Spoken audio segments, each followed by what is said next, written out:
Assalamualaikum warahmatullahi wabarakatuh. Selamat pagi peserta didik kelas 7 yang Bapak banggakan. Bertemu kembali dengan Bapak dalam mata pelajaran ilmu pengetahuan alam. Pada pertemuan ke-16 ini pada bab 5, Bapak akan menyampaikan materi tentang kalor. Sebelum kita memulai pembelajaran kali ini, kita buka dulu bersama-sama dengan membaca basmalah. Bismillahirrahmanirrahim.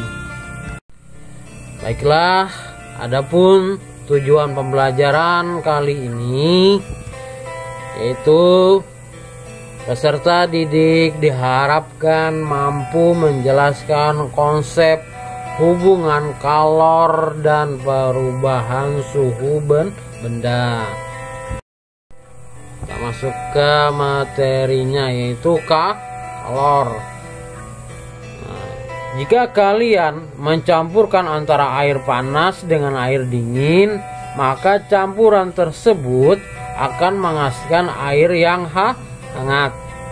Air panas mengalami penurunan suhu, sedangkan air dingin mengalami peningkatan suhu akibat hal tersebut. Perubahan suhu tersebut berhubungan dengan kalor yang diterima atau dilepaskan oleh zat tersebut. Untuk lebih jelasnya, kalor didefinisikan sebagai energi yang diterima atau dilepas oleh suatu zat sehingga suhu zat tersebut naik atau turun. Oleh karena kalor merupakan suatu bentuk energi, satuan kalor dalam sistem internasional atau SI sama dengan satuan energi yaitu Joule. Dilambangkan dengan J besar. Satuan energi lain adalah kalori. Satu kalori adalah banyaknya kalor untuk menaikkan suhu 1 gram air hingga naik 1 derajat Celcius. 1 kalori setara dengan usaha atau energi potensial sebesar 4,2 Joule. Kalor mengalir secara alami dari benda bersuhu tinggi ke benda bersuhu rendah. Sebagai contoh, panas api unggun berpindah ke orang yang mengitarinya, dan minuman panas lama-kelamaan menjadi dingin jika dibiarkan di udara terbuka. Selanjutnya adalah yang pertama, kalor dan perubahan suhu benda. Jika kalian memperhatikan air yang akan dimasak, mula-mula air terasa dingin atau suhunya rendah. Setelah dipanaskan, suhu air meningkat sehingga air menjadi panas. Dalam peristiwa tersebut dapat dikatakan bahwa air menerima kalor sehingga suhunya naik. Sebaliknya, apabila suatu zat melepas kalor, suhunya akan turun. Apakah hanya jenisnya saja yang mempengaruhi kenaikan suhu benda? Tentu tidak. Jumlah kalor yang diterima atau dilepas oleh suatu zat sebanding massa zat, kalor jenis zat, dan kenaikan atau penurunan suhu zat tersebut. Secara matematis, hubungan tersebut dirumuskan sebagai berikut. Q sama dengan M dikali C dikali delta T, atau mencari M-nya adalah M sama dengan Q per C kali delta T. Atau mencari kalor jenisnya, C sama dengan Q per M dikali delta T, yang mana Q itu adalah banyaknya kalor yang diterima atau dilepas, satuannya Joule. M itu adalah massa zat, satuannya kilogram.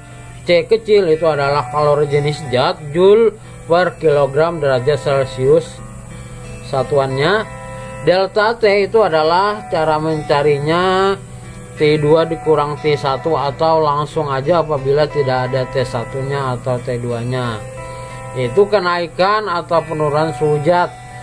T1 itu adalah suhu mula-mula atau awal zat, satuannya derajat Celcius.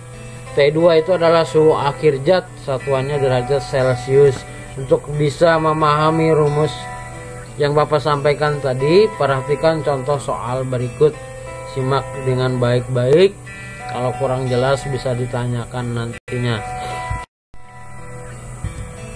Contoh soal yang pertama, berapa banyak kalor yang diperlukan untuk memanaskan air gram dari suhu 15 derajat Celcius menjadi 55 derajat Celcius. Kalor jenis air yaitu 4200.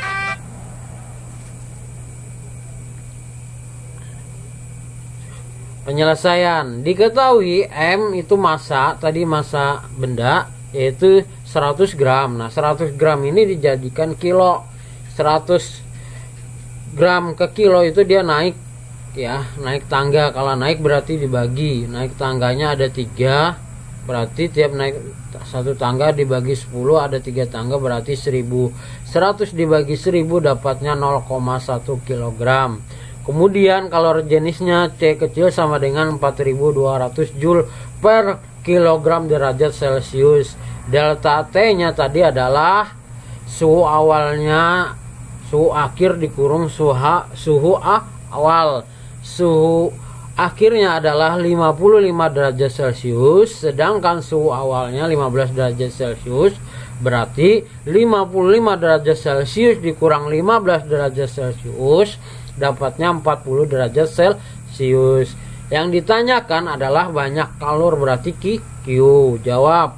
Kita masukkan rumusnya, yaitu Q sama dengan M dikali C dikali delta T. M nya adalah 0,1 kg, C nya adalah 4200 Joule per kilogram derajat Celcius, delta T nya 40 derajat Celcius.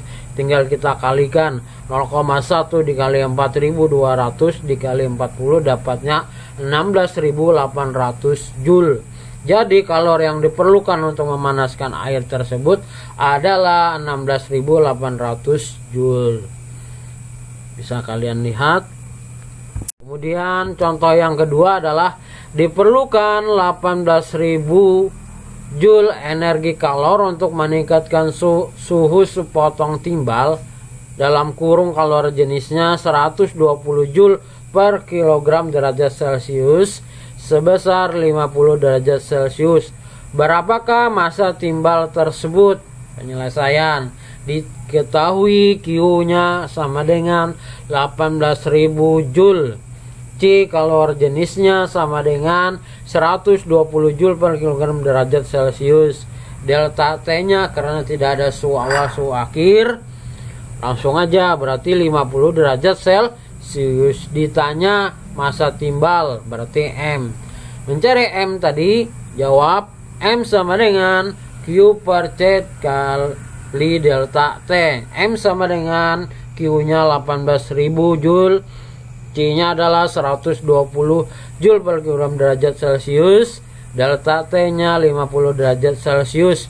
Nah kita kalikan dulu yang di bawahnya, yaitu C dengan delta T, yaitu 120 dikali 50 dapatnya 6000. Nah tinggal kita bagikan, 18.000 dibagi 6000 dapatnya 3 kilogram. Joule nya sama, satuannya berarti dicoret. Jadi massa timbal tersebut adalah 3 kg.